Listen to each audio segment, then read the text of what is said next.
You already made the video. That's the part that stings the most. You put an hour into a recording that got watched once, the feed moved on inside of 2 days, and now the whole thing just sits in a folder earning nothing, while everyone keeps telling you the fix is shorts. As if you had a spare weekend to live in an editor. As if the tools that promised to do it for you weren't charging by the clip, so that every extra cut you try is another little tax on the experiment. I run growth content for a living. Short form is half my distribution, and clipping tools are how that actually gets done week to week. I'm Nadia. Today I'm reviewing Vizard, the AI clipper that takes one long upload and hands back a whole stack of scored vertical shorts, captioned, reframed for phones, and queued to 6 networks from a single screen. And the one detail worth your next 10 minutes is the billing meter.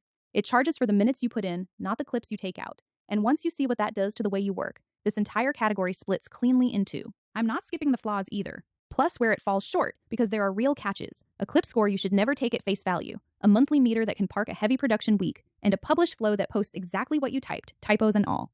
Let's get into it. Start where the money actually moves. This is the home screen of a real working account, not a demo sandbox. And the whole product is that one job written across the top. Long video in, viral clips out. Everything else on this dashboard exists to feed that line. Here's what an upload looks like. A 19-minute episode master, 19:07 on the clock. And read the small line under the button, 19 credits. That's the entire meter. It reads the runtime you submit, and it genuinely does not care what comes out the other side. So when the clips come back scored and titled like this, you can keep 3 of them or you can keep 25 of them. The bill was already settled at upload. Run the numbers on a typical show, and each clip lands somewhere between 6 and 18 cents once you stop rationing, versus 20 to 60 cents when you handpick a few. The more you ask for, the cheaper each one gets. That's backwards from everything else in this aisle, and it's the right kind of backwards. One upload, one price, and no penalty for ambition on the way out. Every big rival in this category meters the clips. Vizard meters the minutes. Hold on to that because it quietly decides who this tool is for, and it changes what a smart week of publishing even looks like. The captions come next, and they're carrying more of your results than most people think. Sound off is how most shorts get watched, which means the words on screen are doing the selling whether you styled them or not. This is the subtitle editor, the full transcript down the left, a live phone-shaped preview in the middle, and every single word editable before anything ships. The styles are the fun part.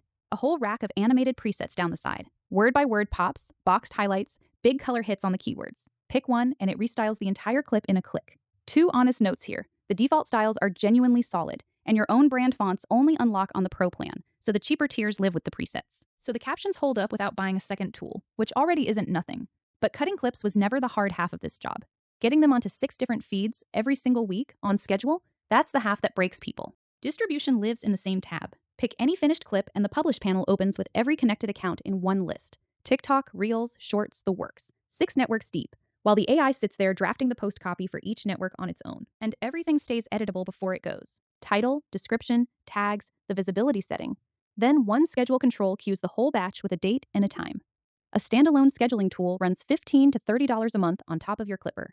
Here, it's just in the box, and that math adds up fast. So that's the case for it. One upload becomes a scored stack, captioned and queued, without ever leaving the tab. And notice what that meter quietly did to your habits along the way. You stopped guessing which moments deserve a clip before they exist, and started ranking finished clips after. Generate wide, sort, publish the winners. That's the actual product being sold here. Now let's get into the 3 catches I promised you at the top. The first catch is that score column, and it matters because the whole workflow leans on it. The scoring is calibrated on consumer content, lifestyle, comedy, fitness, the stuff that spikes. And people running niche business shows keep reporting the same pattern. Their best material grades out lower than it deserves. The model even got retrained along the way, and the whole curve compressed, so any fixed bar you set against it ages badly. Filter on an absolute threshold, and 1 month you'll ship nothing at all. What you actually do is sort. Highest first, and read the number as a ranking, never a grade. 9.8, 9.5, 9.4. The spread inside your own set is real information, even when the scale itself was tuned for somebody else's content. The clip your set scores highest is your best clip. Whether it would score 90 on a dance channel is irrelevant. Take the top 8 to 12, send those out, and let the feed, not the model, tell you what your audience actually wants. The score sorts. You decide. Second catch, and it's a calendar problem, not a software problem. The creator plan's 600 minutes don't roll over and they don't slide. The pool resets on the 1st of the month, full stop.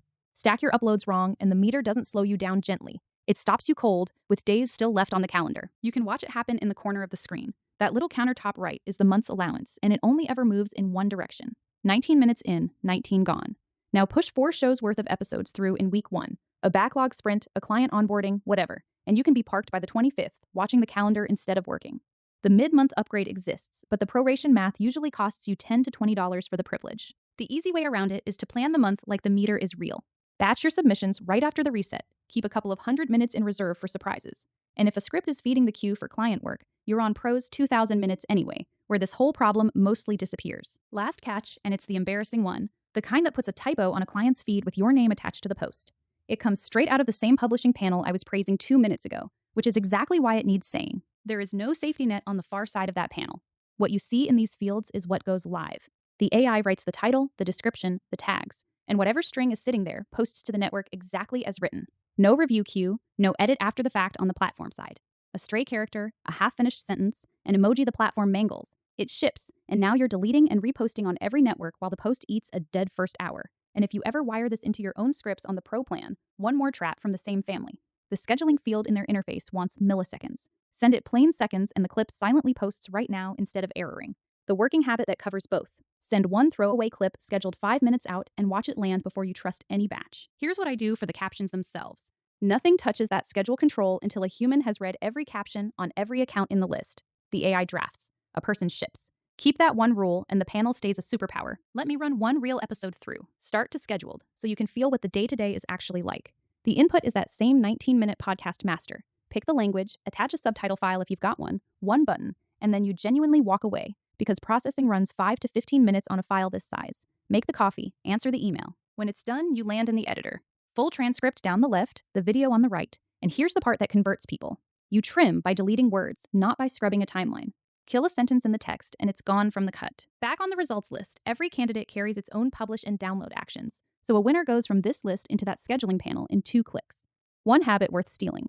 Download your keepers the day they generate. The download links expire after 7 days, and rerunning the project is a fresh charge. And this is what's left when the habit sticks for a few weeks. An export library dozens of clips deep, a good chunk of them already wearing the published badge.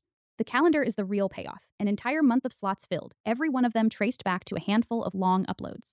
Open any slot and the whole post is sitting there waiting. The clip, the caption, the time, the network, one recording session feeding 3 weeks of feed. That was the promise at the top, and there it is, sitting on a calendar. So where's the learning curve in all of this? Honestly, it isn't in the software. My first end-to-end pass took about 15 minutes, and most of that was reading clip titles, not figuring out buttons. The real skill is editorial. It's knowing which 8 of your 25 candidates deserve a slot, writing the caption read-through into your week like it's non-negotiable, and if your source audio isn't English, giving the transcript a harder proofread, because accuracy drops on other languages and the captions inherit every miss. The tool carries the cutting, the styling, and the calendar. Your judgment decides what's worth putting in front of people, and nothing in this app replaces that part.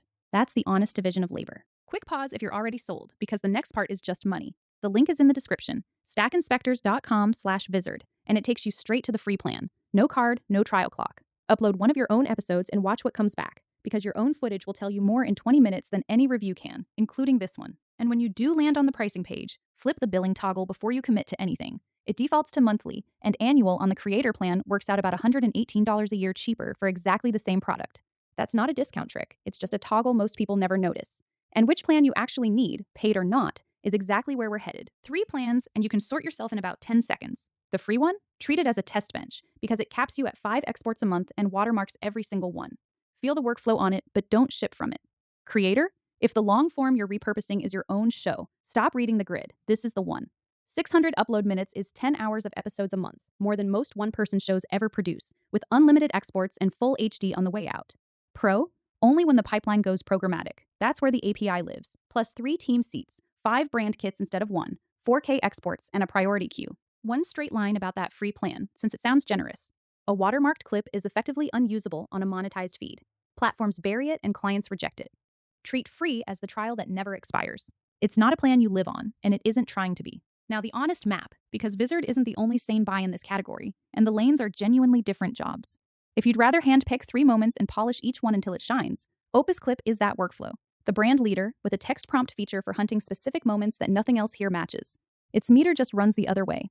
$19 a month covers 60 input minutes and 100 clip credits, where the same money on Vizard covers 600 minutes with nothing counted on the way out. 10 times the ceiling at the same price, but only one of the two fits a curate first habit. Klap plays the same output metered game, with a faster moving model under the hood. At $79 a month, it processes 5 hours, where Vizard's $79 takes in 33. And Submagic isn't even in this fight. It's the subtitle specialist for clips you've already cut. $16 a month at entry, and plenty of channels run it on top of a clipper as the polish pass rather than instead of one. One more lane that isn't this one. If your job is clipping a keynote that ended 90 seconds ago, renders here take minutes. Live event work wants a different shelf. So who actually buys Vizard? Here's the tell. Count the long-form minutes you publish in a month. That number makes the call. Almost everyone turning their own show into shorts ends up in the same place, and that place is Creator, whatever kind of show it is. One case breaks away, when a script feeds the queue, or a client roster does. The API, the seats, the brand kits, that's pro, and it isn't close. The full grid's on screen if you want your exact row. And if your clips are already cut and the subtitles are the whole job, you're shopping in a different aisle entirely. The subtitle tools own that aisle, and there's no shame in it. If any part of that sounded like your backlog, the next step costs you nothing. stackinspectors.com/Vizard. Same link sitting in the description. Open the free plan tonight and throw your most recent episode at it. 20 minutes later, you'll be looking at a scored stack of your own shorts, and you'll have your own answer to the question in this title, which beats mine because it's built on your footage. Just promise me the one rule before anything goes out. Read every caption before you let it post. Thanks for watching, and I'll catch you on the next one.